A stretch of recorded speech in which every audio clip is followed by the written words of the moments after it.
सात संगत जी, प्यार से कहना धान निरंकार जी। तांग कमान के इस जगह पे, मैदान पे, जहाँ स्टूडेंट्स को शिक्षा प्रदान की जाती है, और आज उसी मैदान में ये सत्संग रूप जहाँ सभी आए हैं, तो जैसे ये जगह भी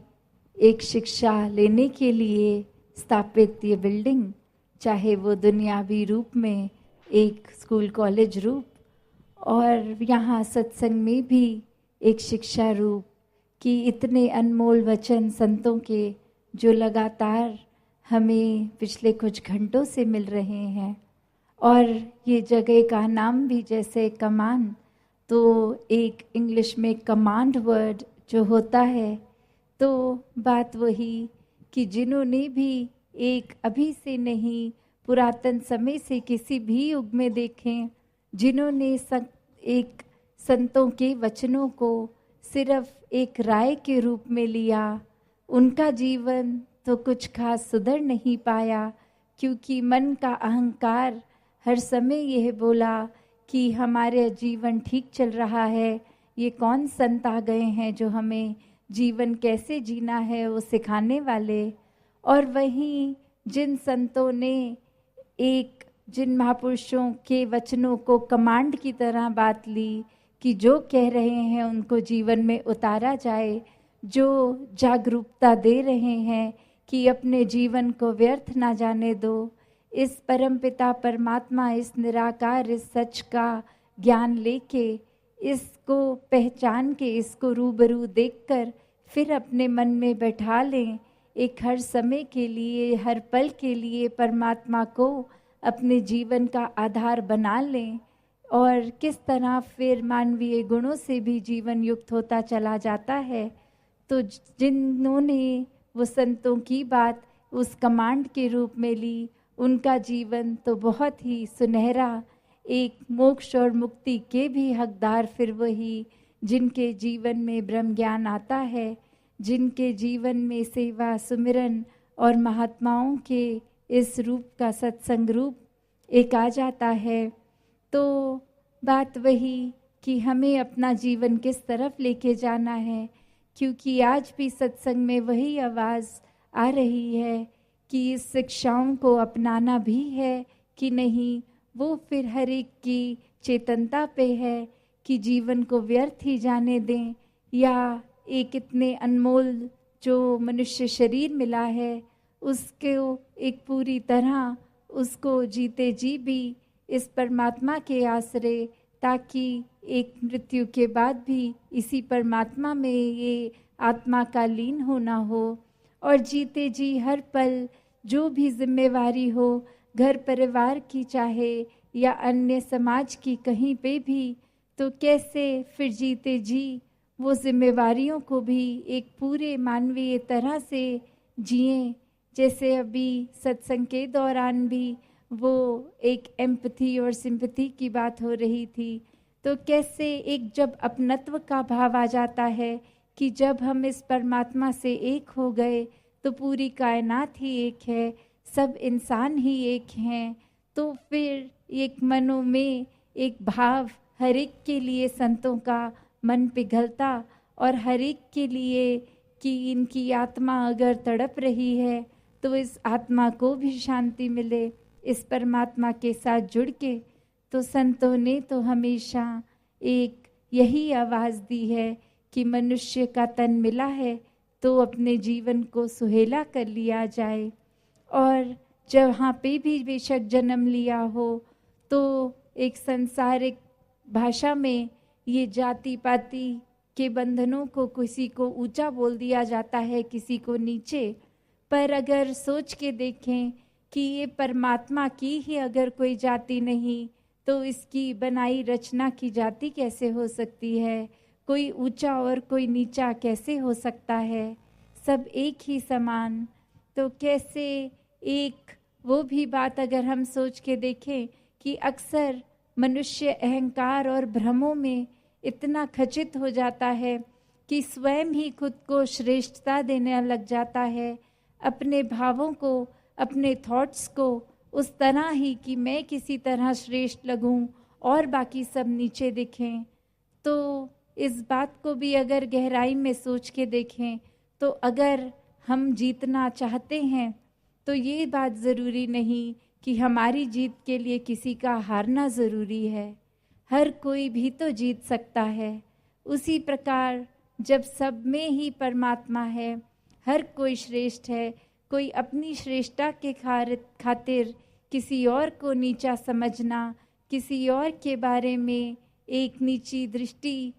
लानी, वो फिर एक करना उचित नहीं है। हर कोई श्रेष्ठ है, हर कोई इस परमात्मा की रचना है।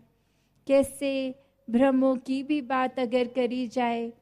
तो ये ब्रह्म ज्ञान तो सारे भ्रम तोड़ता है। एक संसार में हम तो पल पल में भ्रम बना लेते हैं। कोई पुराने समय में अगर कोई चीज़ उस समय वैलिड हो, उस समय वो चीज़ उस तरह हो, उस चीज़ का पर आज अगर कोई मायने नहीं और उसको फिर भी करते जाना, तो ये तो कहीं की समझदारी नहीं होगी। जैसे अगर आज बिजली आ गई है घरों में, तो आज तो हमें एक स्विच जलाना है, हमारे पंखे भी चलेंगे, हमारी लाइट भी चलेगी। पर पहले का समय जब इलेक्ट्रिसिटी ही नहीं थी, तो वहीं एक मशालों का, एक दियों का, एक उस तरह लालटेन इत्यादि के एक उजाला इस रूप में। पर आज अगर घर में लाइट है तो भी हम कहें नहीं, वो पुरातन समय का ही ठीक है, एक होते हुए भी प्रयोग ना करें, तो वो तो समझदारी नहीं है। उसी तरह कितने ही ऐसी चीज़ें होती हैं जो सिर्फ हम इसलिए करते चले जा रहे हैं, चाहे आज उस बात की मान्यता ही नहीं है, एक उस तरह वो बात वैलिड ही नहीं है, फिर भी एक अंधविश्वास बना चुके हैं। एक जहाँ भक्ति में बात यही होती है कि पहले परमात्मा को देखो, फिर परमात्मा पे विश्वास करो। और यहाँ ये बुद्धि, एक जो अंधविश्वासी बुद्धि होती है, वो तो फिर कोई एक ना लॉजिक देखेगी ना कुछ, बस अपनी मान्यताओं में इतना पक्का गांठ बांध ली कि अपनी आंखें ही खोलने को तैयार नहीं। ये जो शब्द अंधविश्वास होता है, अंधा विश्वास, और यहाँ तो परमात्मा के दर्शन एक खुली आंखों से करने वाली बात, एक चेतनता की बात। तो क्या एक किस तरह अपने जीवन में विश्वास और अंधविश्वास, इसके बीच में जो वो फाइन लाइन है, उसको कैसे, उस रेखा को कि इस तरफ पूर्ण विश्वास और इस तरफ अंधविश्वास, तो कहाँ, किस तरह, किस पल, किस तरह जीना है, ये ब्रह्म ज्ञान तो हर एक के हिस्से में है गया। तो कैसे ये चेतनता को भी अब अपनाया जाए, इस चेतनता के साथ हर पल जिया जाए। जैसे एक अंधविश्वास की ही जहाँ बात हो रही है, ये कहानी भी सभी ने सुनी ही होगी, पर दासी फिर से दोहराती है कि एक विवाह के समय एक घर में शादी का माहौल, और वहाँ एक सारे गेस्ट भी आए हैं, एक सारे अतिथि सब अब खाने के लिए तैयारी में, और वहाँ एक बिल्ली का बच्चा किसी की टांगों में आ रहा है, किसी के कपड़ों को उलझा रहा है, एक चलने में एक थोड़ी रुकावट आ रही है। और वहीं उस घर के बड़े बुजुर्ग ने उस समय के लिए एक टोकरी में उस बिल्ली के बच्चे को डाल दिया कि अतिथि जब चले जाएंगे तो वो बिल्ली का बच्चा निकाल लेंगे वापस बाहर, और तब तक कि किसी को कष्ट ना हो, उसको एक साइड में बंद कर दिया। और वहीं वो विवाह का समय और नहीं बहू घर में प्रवेश करती है, उसने ये चीज़ देख ली कि एक टोकरी में बिल्ली का बच्चा है। और फिर आगे चल के जब वो बड़ी हुई और वो अपने घर में विवाह करवा रही अपने बच्चों का, तो अब उस समय एक इसको प्रथा ही मान लिया, अंधविश्वास ही मान लिया कि शायद एक बिल्ली का बच्चा टोकरी में होना शुभ होगा, इसीलिए शायद हमारे बड़ों ने किया होगा ऐसा हमारे विवाह के समय। और फिर एक बिल्ली ना होते हुए भी कहीं से वो बिल्ली अरेंज करवाई गई और एक टोकरी मंगवाई गई, उसमें वो बिल्ली का बच्चा डाला हुआ, तो ऐसे ही आगे फिर वो बात चलती चली गई। तो क्या इसमें भी जो सीख है कि उस समय वो ज़रूरत थी उस बिल्ली को उस